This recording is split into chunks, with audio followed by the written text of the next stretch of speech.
Assalamualaikum warahmatullahi wabarakatuh. Jadi saya Badir Danwarta dengan NIM 21106511113. Di sini saya akan mempresentasikan kutipan, sistem rujukan, dan daftar pustaka.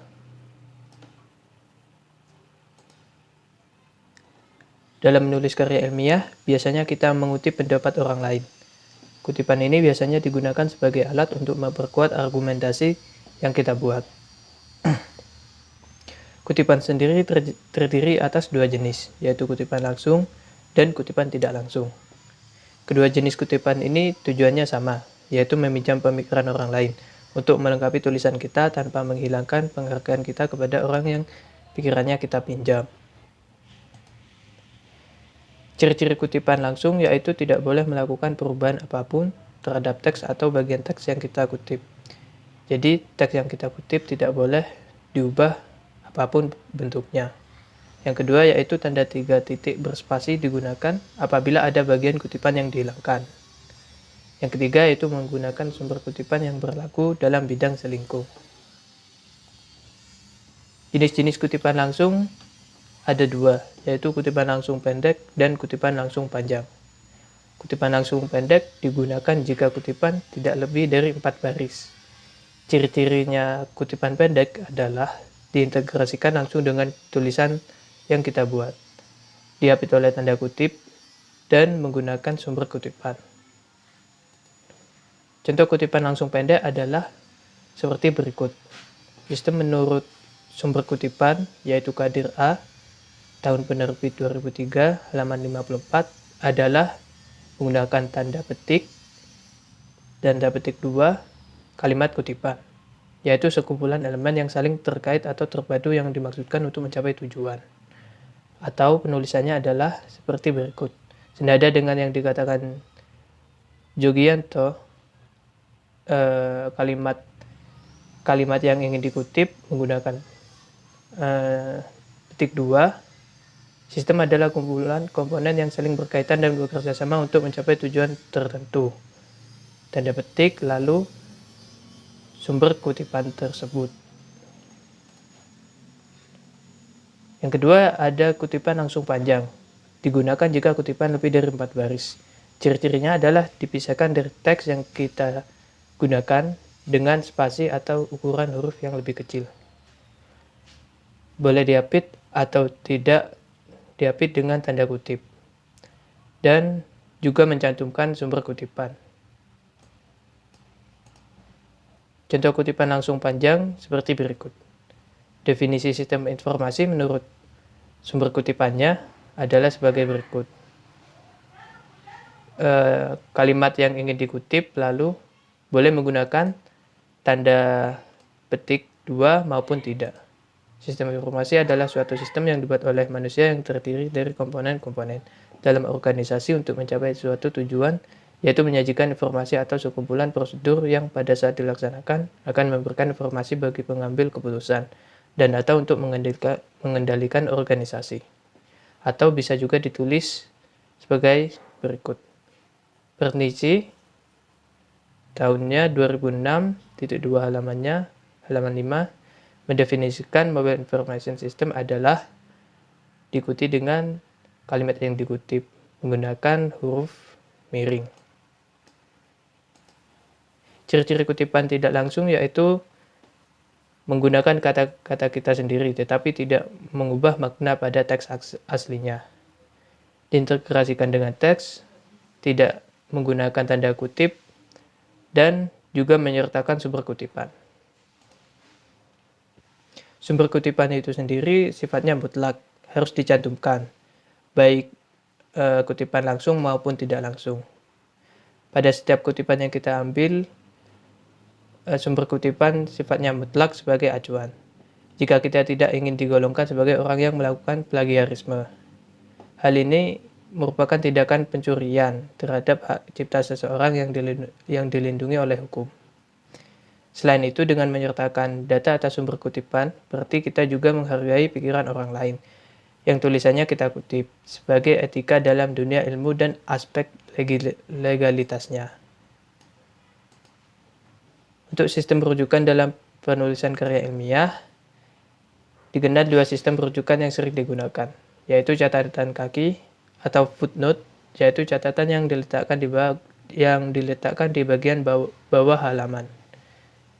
Catatan belakang biasanya dikenal seperti daftar pustaka, yaitu catatan yang diletakkan di akhir bab dalam sebuah buku atau bagian akhir sebuah tulisan dalam sebuah makalah.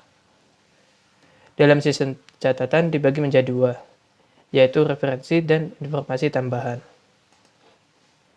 Referensi adalah data semua sumber yang dijadikan rujukan dengan ditandai oleh angka.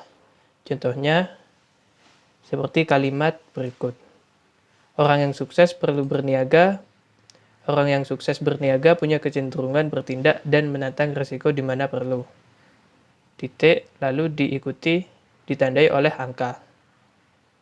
Dan referensinya dari kalimat tersebut ditulis di bawah sebagai bentuk catatan kaki.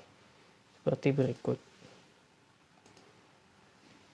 Informasi tambahan pada sistem catatan digunakan jika penulis memandang perlu menjelaskan sebuah istilah bagian dari uraian tertentu untuk menginformasikan adanya sumber lain yang membahas kasus yang sama dengan yang penulis buat. Tujuannya adalah agar pembaca mendapatkan informasi yang lebih lengkap atau istilah atau bagian dari uraian tersebut. Contohnya, pada akhir kalimat ini, Ibrahim Yakub dan beberapa pemimpin KRIS lainnya kemudian terbang ke Indonesia dan selanjutnya melakukan perjuangannya dari Indonesia. Titik, lalu ditandai oleh angka. Informasi tambahan dari kalimat tersebut adalah dilanjutkan di catatan kaki. Seperti perjuangan Ibrahim Haji Yakub untuk menyatukan Malaysia dengan Indonesia ternyata tidak pernah terwujud sampai akhirnya ia meninggal 9 Maret 1979. Dalam catatan kaki itu sendiri yang berisi referensi, penulis biasanya menggunakan beberapa sumber. Jika sumber-sumber tersebut dirujuk beberapa kali dengan halaman yang sama atau berbeda, digunakan tiga istilah, yaitu IBIT, OPCIT, LOGCIT. Yang ketiga istilah tersebut berasal dari bahasa Latin. IBIT sendiri berasal dari kata ibidem, artinya pada tempat yang sama. Istilah ini digunakan untuk rujukan apa saja yang digunakan berturut-turut tanpa disela oleh sumber lain. OPCIT berasal dari kata opere citato, artinya pada karya yang telah dikutip. Istilah ini digunakan jika penulis mengacu sumber berupa sebuah buku yang diacu beberapa kali, namun sumber tersebut telah disela oleh sumber lain. LOGCIT berasal dari kata loco citato, artinya pada tempat yang telah dikutip. Istilah ini mengacu kepada artikel dalam bunga repai, jurnal, majalah, koran, ensiklopedi. Istilah ini digunakan jika artikel tersebut dirujuk beberapa kali dan telah disela oleh sumber lain. Contohnya penulisannya seperti ini. IBIT dengan halaman 40, IBIT, halaman 46. Atau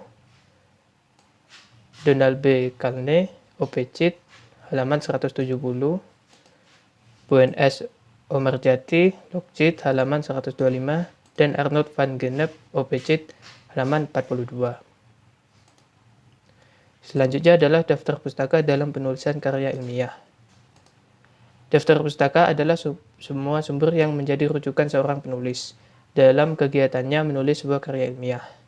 Fungsi daftar pustaka adalah membantu pembaca mengetahui ruang lingkup studi penulis, memberikan petunjuk kepada pembaca yang ingin mengetahui lebih dalam, membantu pembaca memilih referensi, dan sebagai bentuk keterbukaan dan kejujuran penulis mengenai sumber-sumber yang digunakan sebagai acuannya. Variasi daftar pustaka itu sendiri ada format MLA atau Modern Language Association dan format APA atau American Psychological Association. Namun walau formatnya berbeda, unsur-unsur yang harus ada dalam sebuah daftar pustaka pada dasarnya sama. Unsur-unsurnya adalah sebagai berikut. Ada nama penulis, tahun terbitan sumber yang bersangkutan, judul sumber, data publikasi yang berupa nama tempat terbit dan nama penerbit. Dalam menyusun daftar pustaka, hal yang perlu diperhatikan yaitu baris pertama dimulai pada margin sebelah kiri. Baris kedua dan selanjutnya dimulai dengan 3 sampai 5 ketukan atau tab ke dalam. Selain itu, jarak antar barisnya 1 spasi. Yang ketiga yaitu jarak antar sumber 1,5 atau 2 spasi.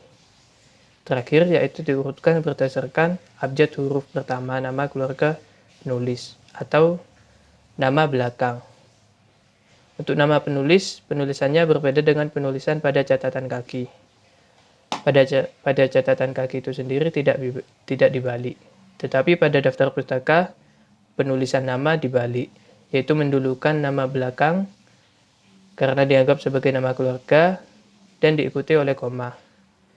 Untuk kata selanjutnya dianggap sebagai nama diri.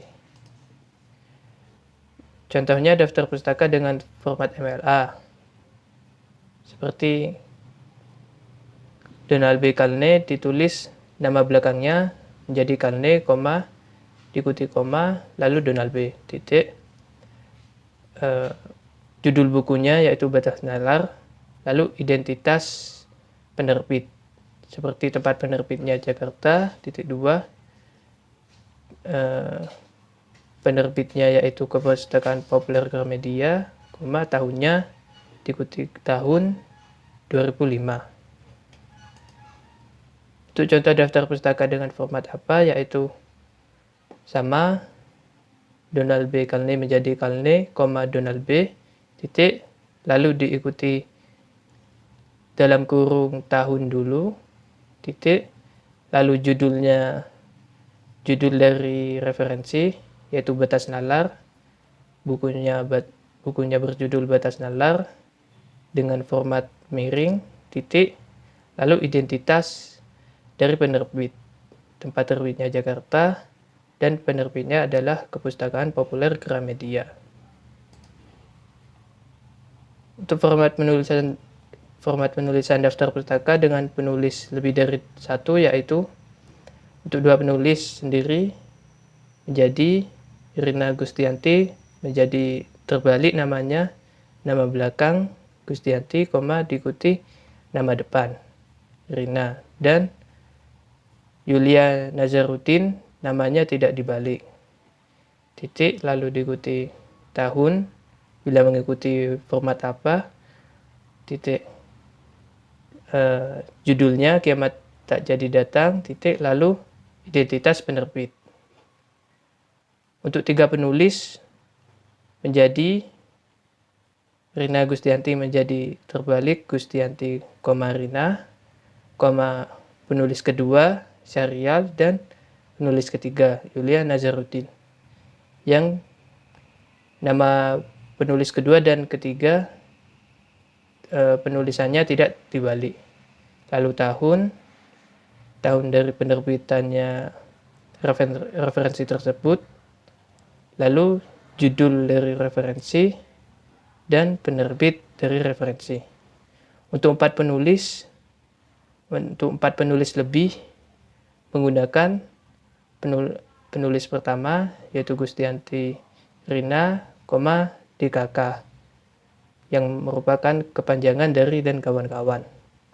Lalu sama juga menggunakan diikuti oleh format apa, yaitu tahun, lalu judul, lalu identitas dari penerbit tersebut. Sekian dari saya, kurang lebihnya mohon maaf. Wassalamualaikum warahmatullahi wabarakatuh.